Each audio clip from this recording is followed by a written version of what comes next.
ये कथा राजा हर्षवर्धन और उनकी पत्नी रानी विशपाला की है। राजा हर्षवर्धन बहुत नेक और धर्म का पालन करने वाले राजा थे। वही रानी विशपाला एक अत्यंत रूपवती और पतिव्रता नारी थी। उनकी जिंदगी बहुत अच्छे से चल रही थी। फिर एक दिन समय ने करवट ली और उन्हें अपनी जिंदगी के बहुत भयानक दौर से गुजरना पड़ा। स्वर्गलोक में एक बार शनि देवता और लक्ष्मी जी की कहासुनी हो गई। शनिदेव के अनुसार वे लक्ष्मी जी से बड़े थे और लक्ष्मी जी के अनुसार वह शनिदेव से बड़ी थी। इस बात को लेकर उन दोनों में काफी देर तक बहस होती रही और वे दोनों कोई फैसला नहीं कर पाए। आखिर उन्होंने सोचा कि मृत्युलोक में सबसे ईमानदार व्यक्ति से यह फैसला कराया जाए। उन दोनों ने सोचा कि मृत्युलोक में प्रयागराज के राजा हर्षवर्धन के पास जाया जाए। जब शनि देवता और लक्ष्मी जी हर्षवर्धन के पास पहुंचे और अपनी बहस का निर्णय मांगा तो उनको उत्तर देने को कोई उपाय न सूझा। अंत में उन्होंने दोनों से 1 महीने की मोहलत मांगी। यह सुनकर शनि देवता व लक्ष्मी जी चले गए और कह गए कि वह अपने झगड़े का फैसला सुनने 1 महीने बाद जरूर आएंगे। उनके जाने के बाद हर्षवर्धन का सोना जागना हराम हो गया, क्योंकि वह जानते थे कि वह एक को बड़ा बताएंगे तो दूसरा अवश्य ही गुस्सा होगा और उन पर भारी संकट आ जाएगा। उसको चिंता में देख उनकी पत्नी विशपाला ने चिंता का कारण पूछा। जब हर्षवर्धन ने सारा हाल कह सुनाया तो उनकी पत्नी विशपाला बोली कि आप एक चांदी का और दूसरा सोने का आसन बनवाइए। सोने का आसन आपकी गद्दी के दाहिने ओर तथा चांदी का आसन बाईं ओर रहेगा। जब लक्ष्मी जी और शनिदेव आएंगे तो लक्ष्मी जी आपके दाहिने तरफ का आसन ग्रहण करेंगी, क्योंकि वे माता स्वरूप हैं, और शनिदेव बाईं तरफ का आसन ग्रहण करेंगे। आप उनके किसी प्रश्न का उत्तर न दें, और जब वह बहुत पूछें कि क्या बात है तो आप उनसे कह दें कि आप लोगों ने स्वयं ही अपना फैसला कर लिया है। 1 महीने बाद जब लक्ष्मी जी और शनिदेव आए तो वैसे ही हुआ जैसे रानी विशपाला ने कहा था।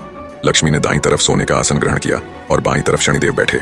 जब उन्होंने फैसला मांगा और अत्यधिक जोर दिया तो राजा ने वही उत्तर दिया जो रानी ने बताया था। यह सुनकर शनिदेव गुस्सा होकर चले गए। लक्ष्मी जी ने जाते जाते हर्षवर्धन से कहा कि संकट तो जरूर आएगा, परंतु मैं तुम्हारे साथ हूँ। जल्दी ही शनि देवता के प्रकोप से प्रयागराज में बहुत भयंकर अकाल पड़ा। लोग भूखे मरने लगे। यह दशा हर्षवर्धन से देखी न गई। कोई उपाय न मिलने पर आखिरकार लगभग 1 साल के बाद उन्होंने अपने राज्य को त्यागने का निश्चय कर लिया। एक रात को वह अपनी पत्नी के साथ राज्य को छोड़कर निकल पड़े। साथ में उन्होंने एक पोटली में हीरे जवाहरात मुसीबत के समय काम आने के लिए ले लिए। जैसे ही हर्षवर्धन विशपाला के साथ निकले, बहुत ही भयंकर आंधी तूफान आ गया और चारों ओर अंधेरा छा गया। आंधी तूफान में दोनों रास्ता भटक जाने के डर से एक जगह खड़े हो गए। तभी लक्ष्मी जी एक छोटी सी लड़की का रूप धारण करके आई और लालटेन की सहायता से उन दोनों को नदी के किनारे तक पहुंचा दिया। हर्षवर्धन अपनी पत्नी के साथ नदी के किनारे पहुंच गए, परंतु अब नदी पार करने की समस्या उत्पन्न हो गई। इतने में एक बूढ़ा नाविक नाव खेता हुआ उस तरफ आया। हर्षवर्धन ने निवेदन किया कि वह उनको नदी के किनारे पहुंचा दे। नाविक बोला कि उसकी नाव बहुत हल्की है, इसलिए एक एक करके ही वह उनको पार करा सकता है। राजा ने उसकी बात मान ली। पहले वह रानी को पार ले गया, फिर राजा हर्षवर्धन को, और अंत में गहने की उस बड़ी सी पोटली को। परंतु उसने गहने की पोटली को नदी पार नहीं पहुंचाया। वह उस पोटली को लेकर गायब हो गया। हर्षवर्धन थोड़ी देर तो नाविक और पोटली का इंतजार करते रहे, परंतु जब उन्होंने देखा कि नाविक नहीं आया तो वे समझ गए कि वो बूढ़ा नाविक कोई और नहीं बल्कि शनिदेव ही थे। हर्षवर्धन और विशपाला नदी के किनारे चलते चलते एक गांव में पहुंचे। वहां के लोग जंगल से लकड़ी काटकर बेचते थे। लकड़ी का व्यापार ही उनकी कमाई का साधन था। हर्षवर्धन भी अपनी पत्नी के साथ गांव में रहने लगे। वे चंदन की लकड़ी काटकर लाते और पास के गांव में बेच देते।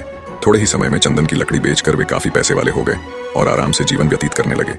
यह सब लक्ष्मी जी की कृपा थी। उनको आराम में देखकर शनिदेव ने फिर से एक चाल चली। एक दिन एक सौदागर जो उस गांव से चंदन की लकड़ी लेकर दूसरे देशों में जाया करता था, उसका जहाज यहाँ फंस गया। उसने बहुत प्रयत्न किया, परंतु वह जहाज टस से मस न हुआ। उसकी समझ में नहीं आ रहा था कि क्या करे। इतने में शनि देवता ब्राह्मण का रूप धारण करके उसके पास आए। उन्होंने सौदागर से कहा कि मैं तुम्हारे जहाज को हटाने की युक्ति बता सकता हूँ। सौदागर ने जब उनसे पूछा कि वह युक्ति क्या है तो उन्होंने कहा कि तुम गांव के लोगों को भोजन का निमंत्रण दो और उनमें जो भी सती सावित्री स्त्री होगी, यदि वह तुम्हारे जहाज को छू देगी तो तुम्हारा जहाज चल पड़ेगा। सौदागर ने शनि देवता के बताए अनुसार गांव के लोगों को निमंत्रण भेज दिया। जब वे हर्षवर्धन के घर पहुंचे तो विशपाला ने यह कहकर निमंत्रण अस्वीकार कर दिया कि मेरे पति जंगल में लकड़ी काटने गए हैं। सौदागर के आदमी ने वापस जाकर सारी बात बता दी। सौदागर समझ गया कि यही औरत पतिव्रता है और यही उसके जहाज को निकाल सकती है। वह शाम को फिर उसके घर गया। उस समय हर्षवर्धन घर पर ही थे। उसने निमंत्रण स्वीकार कर लिया। जब सौदागर ने हर्षवर्धन और विशपाला से कहा कि वह जहाज छू दे जिससे वह निकल सके, विशपाला ने अपने पति के कहने पर जहाज छू दिया और जहाज हिलने लगा। यह देखकर सौदागर के मन में पाप जागा कि क्यों न मैं इसको अपने साथ ले चलूं। यदि जहाज फिर से फंस गया तो वह छूकर उसे हटा सकती है। यह सोचते ही उसने विशपाला को अपने साथ जहाज में खींच लिया और जहाज चल पड़ा। हर्षवर्धन चिल्लाया, परंतु उस समय तक जहाज काफी दूर चला गया। विशपाला अत्यंत रूपवती थी। उसको देखकर सौदागर के मन में पाप जागृत हुआ। उसने विशपाला के सम्मुख उसे अपनी पत्नी बनाने की इच्छा जाहिर की, पर रानी ने उसे साफ मना कर दिया। पर रानी के रूप पर मोहित हुआ सौदागर अब हर समय उसके पीछे पड़ा रहता। रानी विशपाला ने सौदागर की छेड़छाड़ से तंग आकर सूर्यदेव से प्रार्थना की कि उसको अपने सतीत्व की रक्षा करने के लिए कोढ़ दे दे। उसकी प्रार्थना सूर्य भगवान ने सुन ली और उसका शरीर कोढ़ से विकृत हो गया। इधर राजा हर्षवर्धन भी रोते बिलखते नदी के किनारे से चल पड़े। वह इसी आशा में थे कि यदि जहाज उस तरफ से गुजरा तो वह अपनी पत्नी को छुड़ा लेंगे। आखिर उसको जहाज का कहीं पता नहीं चला तो वह नदी के किनारे आश्रम के साधुओं के साथ रहने लगा। वह वहां पर साधुओं की सेवा करता, गायों को चराता और गायों के गोबर से उपले बनाता। वह उपले लक्ष्मी जी की कृपा से सोने के हो जाते। इस प्रकार कुछ ही दिनों में उसके पास ढेर सारी सोने की ईंटें हो गईं। एक दिन वही सौदागर जो हर्षवर्धन की पत्नी को ले गया था, उसका जहाज वहां पर आया। हर्षवर्धन ने सौदागर को पहचान लिया। उसने सौदागर को ईंटें दिखाकर कहा कि यदि सौदागर उसको साथ ले चलेगा तो वह ईंटें उसे दे देगा। सौदागर ने भी हर्षवर्धन को पहचान तो लिया था, परंतु सोने की ईंटों के लालच में अपने जहाज में बैठा लिया। जब जहाज चल पड़ा तो कुछ ही दूर जाने पर सौदागर ने हर्षवर्धन को नदी में फेंकवा दिया। हर्षवर्धन की चीख पुकार विशपाला को सुनाई दे गई। उसने एक काठ का टुकड़ा समुद्र में फेंक दिया। उस काठ के टुकड़े के सहारे हर्षवर्धन एक पुल पर पहुंचा, जहां आते जाते जहाज से चुंगी यानी कर लिया जाता था। अनजान व्यक्ति को वहां देख वहां कामगारों ने उससे पूछा कि वह कौन है और कहां से आया है। तो हर्षवर्धन ने कहा कि वह एक अत्यंत दुखी आदमी है। वहां के लोग उसको राजा के पास ले गए। राजा ने परिचय मांगा तो हर्षवर्धन ने बताया कि वो एक दुखियारा व्यक्ति है जो ऐसे दर दर भटकता है। उसने राजा के सामने दया याचिका कर कोई छोटी मोटी नौकरी देने की मांग की।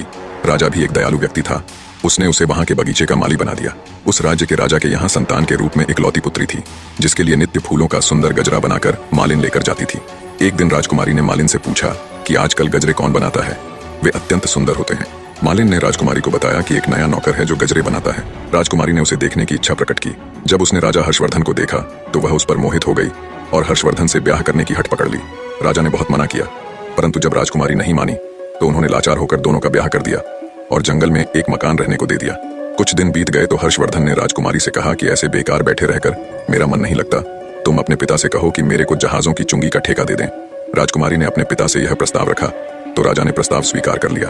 हर्षवर्धन अब आने वाले जहाजों से चुंगी लेता। ऐसे ही 7 वर्ष बीत गए। शनिदेव का प्रभाव खत्म होने को आया। एक दिन सौदागर का जहाज वहीं आया। हर्षवर्धन ने उस जहाज को रोक लिया और उसे वहां से जाने नहीं दिया। सौदागर क्रोधित हो राजा के पास शिकायत लेकर गया और विनती की, महाराज, जो भी आपका कर है वो मैं हमेशा अदा करता हूँ, फिर भी मेरे जहाज को क्यों रोका गया। राजा ने जब हर्षवर्धन से पूछा कि वह सौदागर के जहाज को क्यों नहीं जाने देता तो हर्षवर्धन ने बताया कि महाराज, इस सौदागर के पास मेरी सोने की ईंटें हैं जो इसने मुझसे चुराई है। जब हर्षवर्धन ने सौदागर से अपनी सोने की ईंटों की चोरी की बात राजा के सामने रखी तब राजा ने हर्षवर्धन से पूछा, क्या तुम्हारे पास इस चोरी का कोई प्रमाण है। हर्षवर्धन ने सिर झुकाकर कहा, महाराज, मेरे पास कोई प्रमाण नहीं है। हर्षवर्धन का झुका सिर देखकर सौदागर अपनी बात को और अधिक पुख्ता करने के लिए राजा से कहता है, महाराज, ये झूठ बोल रहा है, मैं शपथ लेता हूं कि सोने की ईंटें मेरी हैं। राजा सोच में पड़ जाता है। तभी एक तेज गर्जना के साथ शनिदेव प्रकट होते हैं और गुस्से में सौदागर की तरफ देखते हैं। उन्होंने कहा, सत्य और धर्म के साथ खिलवाड़ करने का कर्ज चुकता करने का अब तुम्हारा समय आ गया है। शनिदेव सौदागर के पास जाकर उसकी आंखों में देखते हैं। अचानक सौदागर जमीन पर गिरकर कांपने लगता है। वह पसीने से तरबतर होकर चिल्लाता है, मुझे माफ कर दो, मैंने झूठ बोला था, ये सोने की ईंटें मेरी नहीं है। इतना कहने के बाद सौदागर के शरीर से एक अजीब सा धुआं उठता है और वह वहीं राख में बदल जाता है। राजा और दरबार के लोग स्तब्ध रह जाते हैं। किसी को समझ नहीं आता कि क्या हुआ। तभी शनिदेव हर्षवर्धन के पास जाकर उनको प्रणाम करते हुए कहते हैं, राजा हर्षवर्धन, तुम्हारे सत्य और धैर्य ने मुझे पराजित कर ही दिया। तभी एक बार फिर से तेज प्रकाश होता है और तेज प्रकाश के साथ लक्ष्मी जी प्रकट होती है।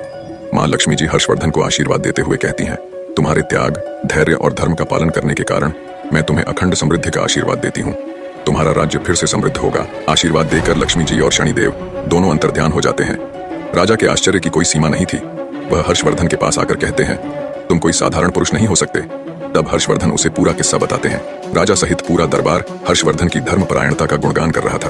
राजा ने हर्षवर्धन की पत्नी रानी विशपाला को आदरपूर्वक जहाज से पालकी में बुलाया। रानी विशपाला ने पुनः सूर्य भगवान से प्रार्थना करके अपना पूर्व रूप मांग लिया। राजा ने आदरपूर्वक हर्षवर्धन के साथ अपनी बेटी को और रानी विशपाला को भी, जिसको उसने अपनी बेटी मान लिया था, प्रेम पूर्वक विदा किया। निष्कर्ष, किसी के जीवन में कठिनाइयां कितनी भी बड़ी क्यों न हो, अगर व्यक्ति सत्य और धर्म के मार्ग को नहीं छोड़ता तो समय के साथ वो न केवल हर मुश्किल से बाहर आता है, बल्कि खुद वो मालिक परमात्मा भगवान भी उसकी मदद